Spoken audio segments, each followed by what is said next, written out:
How about it, you creeps, you lunatics, mental defectives? Let's hear it for Bull Goose Randall back in action. Nice shirt, Chesaroo. Jack Nicholson's character in One Flew Over the Cuckoo's Nest brought audiences inside the world of an old mental institution. And it was filmed in a real psychiatric hospital.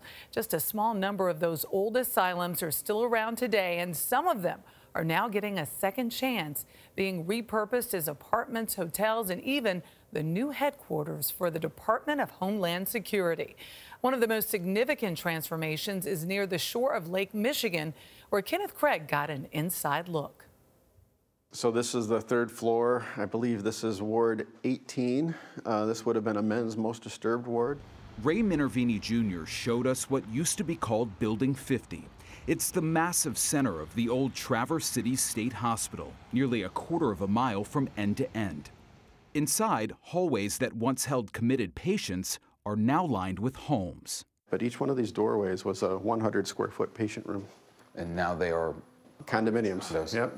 Originally, it was one of more than 250 mental institutions built across America between the mid-1800s and early 20th century. So that's actually a pretty late addition. Mm-hmm. And this father and son developer team are responsible for bringing it back to life. It was a giant risk. It was something that nobody had ever attempted before. But the idea was that there's an opportunity here to save an old building that apparently nobody else was willing to step up to try to save it. Minervini Jr. says his father's vision was to transform the abandoned institution into a place where people could work, shop, eat, and even live. And who are these people? What kind of people? I think they're out-of-the-box thinkers. I mean, if you say, hey, I want to move into an old asylum, you're thinking differently than the typical person, right? Because they were able to see the underlying value and that was going to be preserved and reused. How many photos do you think you took as part of this project? Hundreds, if not thousands. Chris Payne is a trained architect turned photographer who spent 6 years visiting 70 institutions in 30 states. They were left abandoned after the advent of modern medicine and a shift toward deinstitutionalization. These are the largest buildings of their time. They dominated the landscape, and there was nothing like them before. They were an American invention. His book, Asylum, Inside the Closed World of State Mental Hospitals, showcases how time stood still when they were emptied out. I saw toothbrushes, rooms that had been left behind as if people just left that day and never came back. Operating theaters, movie theaters, bowling alleys. Sadly, most of the places I photographed are no longer there. When I was working, I felt a strong sense of ownership and proprietorship as perhaps the final official documenter. The asylums of its time weren't designed to be frightening. Instead, the hope was to help heal patients with their beauty. Lots of light, open spaces, and sprawling grounds. A far cry from the fictionalized versions in film and TV. We see them in movies, sort of all the creepiness, but they were really designed to be something entirely different. Right. I think the creepiness comes from the era of architecture. And then when the buildings are shuttered or closed down, the life goes away. They become the perfect backdrop for, horror stories and things like that.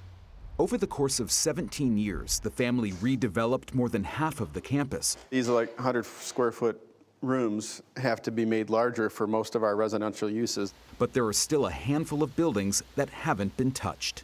You actually walked people through spaces that looked like this to try to convince them that this might be a place they want to live. Yeah, they had to sign a waiver that they were entering an environment with toxic materials and saying, okay, now here we are, beautiful building, right? Wouldn't this be a fantastic place for a home? Those people that didn't run out of the building screaming were the ones that said, they had a vision. And I said, I could live here. Susan Krause, originally from New York, was one of the first residents.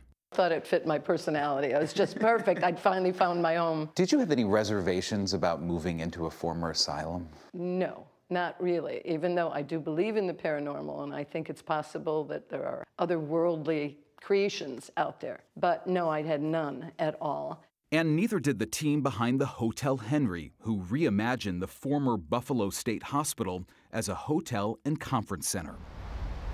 In Columbia, South Carolina, developers are converting what used to be a state asylum into one of the largest downtown mixed-use real estate projects in the nation. Only a fraction of the original asylums are still standing today, and only a few can see them the way Susan Kraus can. And this is really special. With her own private spire and a view from the top. Wow. Look at the view. Oh, and it stopped raining just for us. The Minervini's vision that's finally come to life. We had no business doing this, but perseverance and enough people fighting on our behalf made it all possible. A 3-bedroom condo in that former asylum recently sold for nearly $800,000. And if you're not quite ready to move in, they do offer tours, and people are very, very curious. So far this year, 19,000 people have gone there and visited. Wow. I don't know if I can do it. I admit the horror films got to me, but those spaces are so beautiful. And when you go there, you feel the weight, you feel the history, and the grounds are stunning on their own. Great way to flip some property. Yeah. And it's hard work. Cool story, Kenneth. Thanks.